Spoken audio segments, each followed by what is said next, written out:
नमस्कार मित्रों, mind power विषय को आगे बढ़ाते हुए आज हम देखते हैं कि किस प्रकार एक दूसरे को अभिवादन करके, गुड मॉर्निंग करके भी हम अपने माइंड पावर को बढ़ा सकते हैं, एकाग्रता को अर्जित कर सकते हैं। मैं प्रायः विद्यालयों में सभी छोटे बड़े छात्रों से पूछा करता हूँ कि हम लोग एक दूसरे को गुड मॉर्निंग, गुड आफ्टरनून कहते हैं, इसका क्या अभिप्राय है, इससे कोई लाभ लिया जा सकता है या नहीं। लगभग सभी विद्यार्थी इसका कोई भी सही उत्तर नहीं दे पाते, छोटे से छोटा, बड़े से बड़ा, इवन पोस्ट ग्रेजुएट क्लासेस तक। ध्यान से अगर देखें तो एक व्यक्ति ने दूसरे व्यक्ति से कहा गुड मॉर्निंग, अर्थात यह मॉर्निंग, यह प्रातःकाल बहुत ही अच्छी है। तो अच्छी चीज़ को देखना चाहिए, हर व्यक्ति चाहता है अच्छी चीज़ को देखे। तो कहने का तात्पर्य यह है कि पहले व्यक्ति ने दूसरे व्यक्ति को कहा कि ये प्रातःकाल बहुत अच्छा है, इसको देखो। दोपहर को, रात को, शाम को, कल को, परसों को मत देखो, मत सोचो, इस प्रातःकाल में ध्यान दो, इसको देखो, इसमें जो बात चल रही है, जो काम चल रहा है, जो वार्ता चल रही है, उस पर ध्यान दो। और अगर उसमें कोई अच्छी बात है तो उसको पकड़ो, आत्मसात करो, अपना फ़ायदा उठाओ।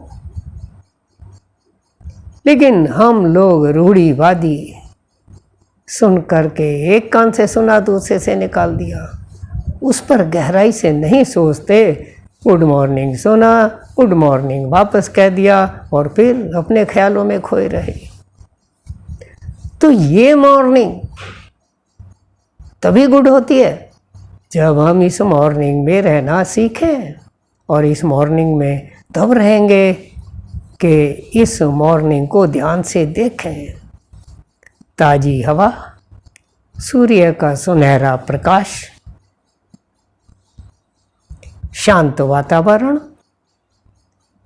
जो भी चीज़ आप घर के बाहर है या घर के अंदर है, इस पर बहुत ध्यान दें। और इसमें कोई अच्छाई है तो उसको पकड़ें, उससे लाभ उठाएं। अगर प्रातःकाल ठंडी वायु मुझे ऊर्जा देती है, प्रसन्नता देती है, इम्यूनिटी बढ़ाती है, तो उसकी ओर बढ़ो, घर से बाहर निकलो, उस पर ध्यान दूँ, उसमें योगाभ्यास करूँ, प्राणायाम करूँ, ध्यान करूँ, भ्रमण करूँ। तो कहने का मतलब ये है कि गुड मॉर्निंग से पहले की तरफ ध्यान ना दूँ, गुड मॉर्निंग के बाद की तरफ ध्यान ना दूँ, रात का ना सोचूं, दोपहर का ना सोचूं, इस मॉर्निंग का सोचूं। और इस मॉर्निंग में भी इस समय का सोचूं जब मैं आपसे बात कर रहा हूं और आप मुझे सुन रहे हैं। फिर वही बात जो हमने पिछले एपिसोड में की थी कि एक क्षण पहला समय भूत हो गया, आने वाला एक क्षण भविष्य में आएगा।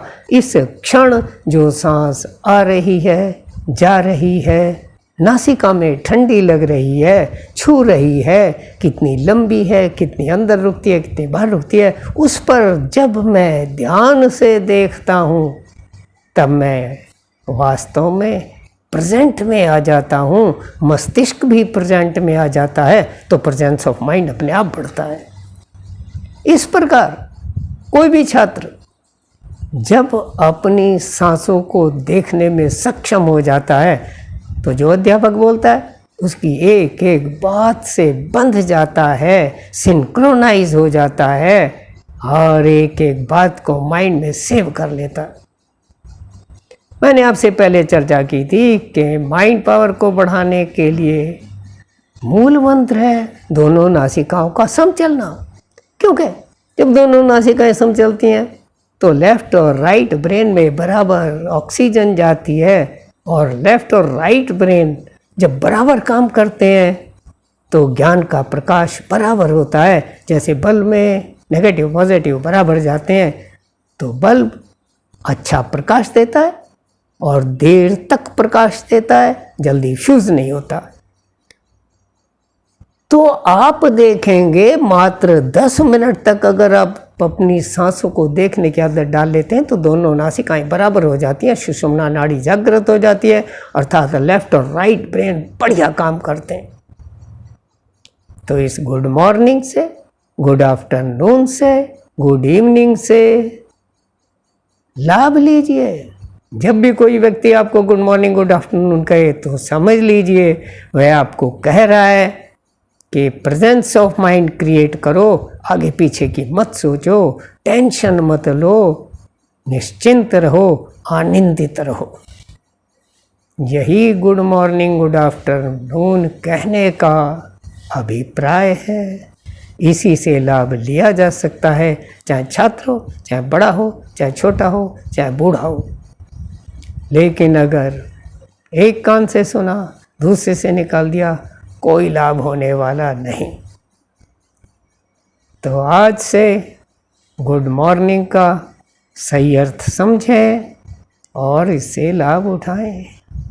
बहुत छोटी बात है लेकिन बड़े काम की है। तो ये काम की बातें यदि आपको अच्छी लगती हैं तो अवश्य लाइक करें, हर छात्र तक पहुंचाएं, हर उपयुक्त सुपात्र तक पहुंचाएं जो इन बातों से फायदा ले सकता है और अपने भविष्य को सुखमय और उज्जवल स्वर्णिम बनाने में सफल हो सकता है। धन्यवाद, नमस्कार।